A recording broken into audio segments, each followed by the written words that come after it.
Welcome back to Good Day. You've seen the journey of our next guest a few times here on Good Day. Now she's back from the desert. Yes, Keri Porter of 4x4 Adventures joins us this morning. And you just got back from this year's Rebelle Rally. Welcome back. Did. Thank you. Yes. Thank you. So you were here, what, like the day before or something, a couple days before you were going to be taking off. And we got to look at your Jeep and how you were going to be making it along. How'd it go? It went really well. We finished 43rd out of 67 overall. Okay. Not as high as I anticipated or hoped for, but the rally, it's been 5 years since I last participated, and it's become much more challenging, and the competitors have become much more competitive.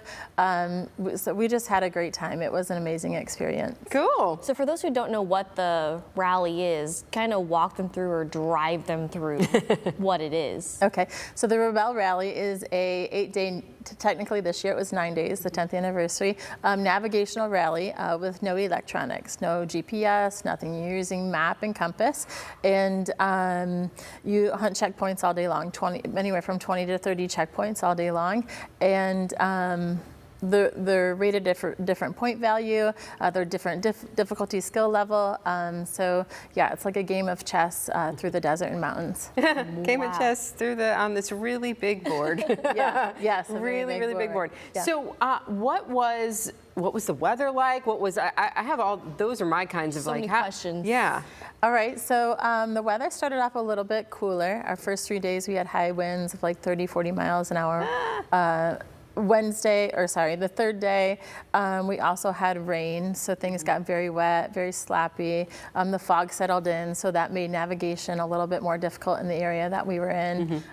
Very exciting. And then as we worked our way south, the weather got a little bit warmer, a little bit more brighter. Okay. Like we're almost there, right? California and Nevada. Like we kind of bounced back and forth between the two. Yeah. So did you get lost? There was only one point that we got lost, and that's when the fog settled in. We were in an area that was kind of difficult to navigate anyway, and then we got a little bit disoriented. So in order to save time, we took a 10-point penalty, located where we were at, and then moved on from there. Yeah, sometimes you just have to do that, don't you?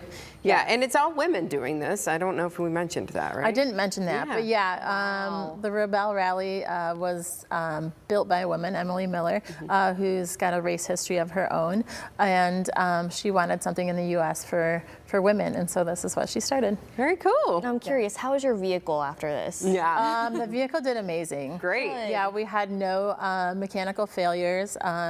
We did have a transmission that overheated on day 2, but that was more my fault because we were climbing elevation, and in order to try to keep up pace, I didn't shift into 4-low, which would have been better for the transmission. So we lost a little bit of time on day 2 because of that, and hindsight, I guess, is Yeah. Exactly. Yeah. Shoulda, coulda, downshifted. Yeah. Shoulda, coulda, woulda, right? But all a learning experience. Great that the vehicle held up, because this was you have to really put a lot of work into the specs and all of that, right? Yeah. So you want a vehicle that is off-road capable, but it's also able to be daily driven, because you are doing high speeds on some of the roads, but you're also maintaining a high speed when you're traveling through the desert. Our average speed was like 70 to 80 kilometers per hour. Okay. Yeah, which is still like 40, 50 miles an hour off-road. So you're trying to navigate the terrain at higher speeds, and your vehicle needs to hold up to that. It's like 9-10-hour days, and it just it could be an excessive amount of wear and tear if you're not very careful with what you're doing. Just watching this video, what made you want to get involved with this? So I've been off-roading for over 20 years. I love the sport. Did it for hobby for many years, and when the rally first popped up, the first time I participated was in 2017, and I've always loved a good challenge. So, you combine my favorite sport with a hard challenge, and you've got me hooked. Yeah. And so this time around, you did the driving, and you had a navigator. Yes, correct. It was my navigator's first year. She did an excellent job. Navigation is a very high-pressure job, as it is a navigational rally, right? And I was very empathetic, or tried to be very sympathetic towards her position, because I've participated as a navigator for 3 years. Definitely more high stress than driving, I will say that. I felt much more relaxed this year than I have in years past, and I was able to eat snacks and to drink water. You know, which as a navigator, you're constantly doing math, you're constantly assessing the terrain, you're constantly changing up your plans if you need to. So sometimes, you know, your Navi forgets to eat and snack. You're like, you gotta keep alive. Fuel. Yeah, driver's snack manager. Here, eat some food. Yes, wow. It was just incredible when you think about all that you did there in a 9-day period. But as you mentioned, you know, you have a love for off-roading.